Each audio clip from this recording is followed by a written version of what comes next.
Hi friend, welcome to Vilsa's kitchen. இங்கே பாருங்க, ஸ்ரீலங்காவில் எந்த கடையில் போனாலும் இருக்கிற ஒரு மிட்டாய் குளுக்கோரசா. இதுக்கு பேர் குளுக்கோரசா. நாங்கள் சின்ன நேரத்துக்கு கூடுதலாக வேண்டி சாப்பிட்றது நிறைய சீனி, நல்ல இனிப்பு இனிக்கும். குளுக்கோரசா நிறைய கலரில் இருக்கும். பச்சை, மஞ்சள், சிவப்பு, எல்லா பிங்க் எல்லா கலரும் போட்டு வச்சிருப்பாங்க. அழகா இருக்கும். நான் இன்றைக்கு ஒரு குளுக்கோரசா செய்து பார்ப்பேன் வாங்க. இதுக்கு நான் இன்றைக்கு ஃபேஷன் ஃப்ரூட்டில் செய்ய போகிறேன். 2 ஃபேஷன் ஃப்ரூட் எடுத்திருக்கிறேன். அதுக்கு அடுத்தது ஜெலட்டின் தேவை. ஜெலட்டின் எடுத்திருக்கிறேன். 1/4 கிலோ சீனி எடுத்திருக்கிறேன். 1/4 கிலோ சீனிக்கு 2 தேவேசக்கரண்டி ஜெலட்டின் போதும். 1/4 கிலோ சுகர். அதோட கலர் எடுத்திருக்கிறேன். ஆப்பிள் க்ரீன் எடுத்திருக்கிறேன். என்ன கலர் இருந்தானே நீங்கள் சேர்த்துக்கொள்ளலாம். பிங்க் நல்லா இருக்கும், க்ரீன் நல்லா இருக்கும், ரெட் நல்லா இருக்கும். பேஷன் ஃப்ரூட்டை இப்போ நாங்கள் வெட்டி அந்த சாறை எடுத்துக்கொள்ளுவோம். அப்படியே கொஞ்சம் தண்ணியும் விட்டு நசிச்சு எடுத்தா தான் நிறைய சாறு வரும். அதில் இருந்து உடனே பழம், அப்போ கொஞ்சம் புளிப்பு சுவையும் இருக்கும். நல்லா பழுக்க வச்சுட்டு எடுத்துட்டு இருந்தா புளிக்காது, இப்போ புளிக்கும். அப்போ அந்த புளிப்பு சுவையும் சேரிக்க இதுக்கு நல்ல ஒரு டேஸ்டானதாக இருக்கும். ஸ்ரீலங்காவில் 70-80 பிறந்த பிள்ளைகளாக இருந்தால் கூடுதலாக இந்த குளுக்கோரசா அந்த ஃபேவரட் விருப்பமான ஒரு மிட்டாயாக இருக்கும். இப்போ நாங்கள் இதில் இருந்து சாறு எடுத்துக்கொள்ளுவோம். கொஞ்சம் எடுத்தால் தான் அதுலேருந்து கொஞ்சம் நிறைய சாறு வரும். அல்லது நசிப்படாமலுக்கு சீட்ஸோடையே அந்த சாறு எல்லாம் போயிடும். நான் அப்படியே நசித்து ஒரு கொஞ்சம் தண்ணியை மட்டும் எடுக்கிறேன். எடுத்த அப்புறம் உங்களுக்கு காட்டுறேன் பாருங்க. வடித்து இன்னொருக்கா சாடியாக தண்ணி விட்டு நசிச்சு போட்டு நான் வடித்து எடுக்க போகிறேன். அப்போ கொஞ்சம் கூடுதலான சாறு வரும்.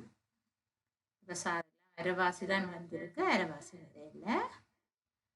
இது உடனே படம் பண்ணுறதால கொஞ்சம் புளிப்பாகவும் இருக்குது, நல்லா இருக்கும். இப்போ வந்து இவ்வளவு எடுத்துருக்கிறேன் சாறு. இதுக்கு நான் 2 மேசக்கரண்டி ஜெலட்டின், அதால 4 தேக்கரண்டி எடுக்கிறேன். 4 தேக்கரண்டி ஜெலட்டின் எடுத்து இந்த பேஷன் ஃப்ரூட் சாறிலேயே நான் கரைச்சி கொள்ள போகிறேன். ஊண்டிக்காய்ங்க, விரைவாக கரைங்க, அல்லது ஜெலட்டின் வந்து கட்டி வந்துடும். இது உள்ளுக்குள்ளே இறுகி போய் ஒரு மாதிரி வரும், ஜெல்லி மாதிரி வந்துடும். அப்போ நாங்கள் வடிவாக கரைச்சி கொள்ளணும். வடிவாக கரைச்சி கொள்ளுங்க. ஊண்டிக்காய் கரைஞ்சிடும். இங்கே கரைக்காட்டிட்டமாக இருந்தால் ஊற்றிட்டு அப்படியே ஜெல்லி மாதிரி அடியில் அடைஞ்சிடும். பிறகு கரைக்கிறது கஷ்டமாக இருக்கும். இப்போ நாங்கள் சீனி எடுத்து ஒரு பேன் ஒன்றில் போட்டுட்டு அந்த கப்பால் 1/2 கப் சீனி எடுத்தது, 1/4 கிலோ சீனி. அந்த கப்பால் 1/2 கப் தண்ணி ஊற்றி நான் பானி காய்ச்ச போகிறேன். இதுவும் பானிப்பதம் முக்கியம். அந்த பானிப்பதம் தண்ணிக்கு போட்டோன்னே நாங்கள் திரட்டி எடுக்கக்கூடிய மாதிரி பதம் வர மாட்டேன் நாங்கள் காய்ச்சணும். சீனி அப்படியே காய்ச்சுங்க. கொஞ்சம் தண்ணி தான் விட்டுருக்குறோம், அதால் விரைவாக எங்களுக்கு அந்த பானிப்பதம் வந்துடும். கஷ்டம் இல்லை, செய்து பாருங்க. வீட்டில் மிக சுவையான ஒரு மிட்டாய் உங்களோட பிள்ளைகளுக்கு நீங்கள் கொடுக்கக்கூடியதாக இருக்கும். எல்லாமே நாங்கள் கடையில் வேண்டாமலுக்கு சிலதுகளை நாங்கள் செய்து எடுக்கலாம். பானியை வரைக்கும் கொஞ்சம் நேரம் கணக்கு தண்ணி விட்டுருந்தா தான் நேரம் எடுக்கும். நாங்கள் அதால் 1/2 கப் தண்ணி தான் விட்டேனா, அதால் கொஞ்ச நேரத்துக்குள்ளேயே பானி சரியாக வந்துடும். நான் இந்த பானிக்குள்ளேயே கலரை விட போகிறேன். கடைசியாக நீங்கள் கலர் விடலாம், முதலும் விடலாம், பிரச்சனை இல்லை. நான் இப்பயே விட போகிறேன்.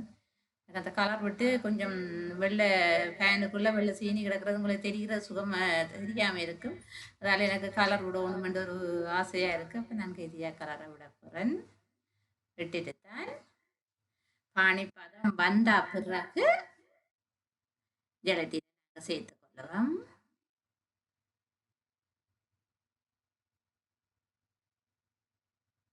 அப்படியே நாங்கள் போட்டு கொஞ்சம் முறுக்கிட்டு வரைக்கும் நாங்கள் ஒரு சட்டி ஒன்றுக்குள்ளே தண்ணி எடுத்துட்டு இதில் ஒரு துளி பாக அதுக்குள்ளே விட்டோம்னா அடியில் கரையாமல் அப்படியே இருக்கணும். இதுக்குள்ளே இப்போ பாருங்கள், நான் 2-3 தடவை விட்டு பார்த்துருக்குறேன். இப்போ நான் விட்டதை அப்படியே கையில் எடுக்கலாம். அப்படியே கையில் இதாக வந்திருக்கு பாருங்க, செஞ்சுக்கிட்டியா? இதுதான் எங்களுக்கு சரியான பதம். இந்த பதத்துக்குள்ள நான் ஜெலட்டின் கலவையை நான் இதுக்குள்ள சேர்க்க போறேன். சேர்த்து அப்படியே நான் கிட்டி கொண்டு வரைக்க ஒரு கட்டத்துல ஜெலி மாதிரி ஒரு தன்மை எங்களுக்கு தெரியும். இப்ப தெரியாது, என்ன கொஞ்சம் கிண்டிட்டு வரைக்க ஜெலி தெரியும் தானே, ஜெலி மாதிரி ஒரு தன்மை வரும். அந்த நேரம் நாங்க என்ன செய்வோம், இறக்கி கொடுப்போம். அடியில எல்லாம் அப்படி அந்த சைத்தால் எடுக்க ஜெல்லி மாதிரி எங்களுக்கு தெரியும். அந்த பழம் வந்துட்டுட்டா சரி, இப்படி கொஞ்சம் நேரம் நினைச்சிட்டு வரும். அதுக்கு பிறகு கொஞ்சம் சூடாக்கின்ற வரைக்கும் மீடியத்தில் வையுங்க, ஹையில் வைக்காதீங்க, மீடியத்தில் வச்சு செய்யுங்க. பாருங்க, கொஞ்சம் வரைக்கும் தான் கொஞ்சம் ஜெலித்தன்மை வந்துட்டு எனக்கு. பாருங்க, அப்படி எடுக்க சைட்டால் எல்லாம் ஜெலி மாதிரி ஒரு தன்மை வரும். இந்த நேரம் நாங்கள் என்ன செய்யலாம், இறக்குவோம். இறக்கிட்டு ஒரு ரேயோண்டில் நான் சாடையாக எண்ணெய் தடவி இருக்கிறேன். ரேயில் எண்ணெய் தடவிட்டு நான் இதுக்கு இதை ஊற்றி போட்டு அப்படியே ஆற வைக்க போகிறேன். ஆறட்டும் முதல்ல வழியில இருந்து.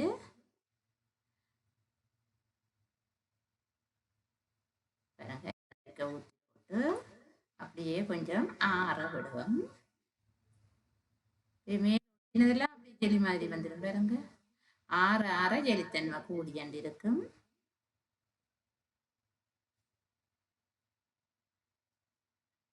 அப்படியே ஆட்டிட்டு கொண்டே ஃப்ரிட்ஜில் வைப்போம்.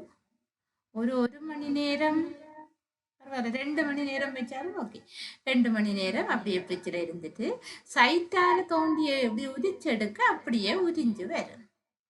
அப்படியே உரிச்சு எடுத்துட்டேன். அப்படியே உரிஞ்சு வந்துட்டு இப்போ நான் இதை என்ன செய்ய போறேன், துண்டு துண்டா பீஸ் பண்ண போறேன், பீஸ் போட போறேன். அதுக்கு இது ஒட்டும். இது ஒட்டுறத குறைக்கிறதுக்கு மேலால அப்படியே சுகர் தூவுறது. மேஸ்மலோக்கு சீனி டஸ்ட் ஆக்கி போட்டு சீனி பவுடர் தூவோம். அதே மாதிரி இதுக்கு முழு சுகர் தான் கடையில் நாங்கள் வேண்டியக்க முழுசாக தான் இருக்கிறது. அதால தான் நான் முழுசாக இதுன்றேன். பவுடர் பண்ணிட்டு நாங்கள் தூவி இருக்கலாம், தூவையில்லாதது இல்லை, தூவலாம். ஆனால் நாங்கள் வேண்டி சாப்பிட்றது இப்படித்தான் இருக்கு. கடையில் சாப்பிட்ற மாதிரியே செய்யணுமென்று ஒரு ஆசை. கடையில் அப்படியே சீனி தான் மேலால போட்டுருப்பாங்க. பாருங்க, இதே அளவில் இருக்கும், இதே மாதிரி இருக்கும். அதுக்கு அப்படியே சீனி பிரட்டி 6 பக்கம் அப்படியே சீனி பிரட்டி இருக்கும். நல்ல இதாக இருக்கும். இனிப்பும் அந்த பழத்தின் டேஸ்ட்டும் வரும். அவ்வளோதான், வேறு ஒரு இதுவும் வராது. நல்ல இனிப்பும் பழத்தின் சுவையோடு இருக்கும். அப்போ விரும்பி சாப்பிடக்கூடியதாக இருக்கும். சின்ன கூடுதலாக சாப்பிட்ருக்குறேன். என்ன ஃப்ரெண்ட்ஸ், என்னோட குளுக்கோரசை பிடிச்சிருந்தா இதை எல்லாரும் பார்க்கணுன்றதால நீங்கள் இதை ஷேர் பண்ணுங்க, அதோட சப்ஸ்கிரைப் பண்ணுங்க.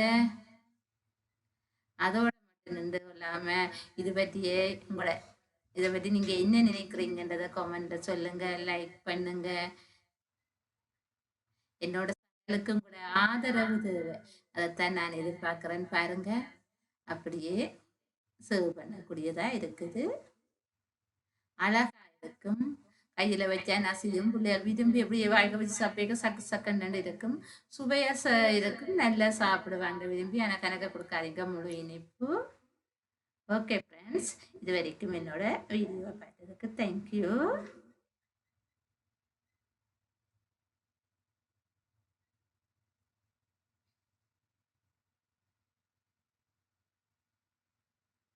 Thank you, friend. Thank you very much.